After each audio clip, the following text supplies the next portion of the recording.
Happy birthday, Ronnie. Did you hear Ethan sing? Happy birthday, Rons! We pray na itong taon na to will be greater than ever before.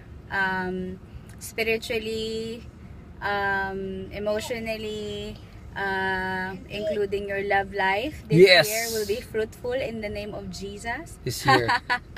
Amen. Amen. You see, Ethan is praying. Amen. Yes, Ronnie, we are so proud of who you are now in the Lord. At I still remember back in 99 when we went to the church at the same time.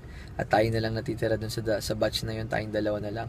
And I'm just really glad as to kung sino ka na ngayon at kung ano na yung kung paano pinaglingkuran ng Diyos. Mahal na mahal ka namin, and hopefully we can find you your husband this year. No more boyfriends. Husband right away. Alright, happy birthday and we love you so much. The best is yet to come. Oh yes. Ethan, say happy birthday, Ronnie. Happy birthday, Ronnie. Alright. See you soon. See you soon. Bye-bye.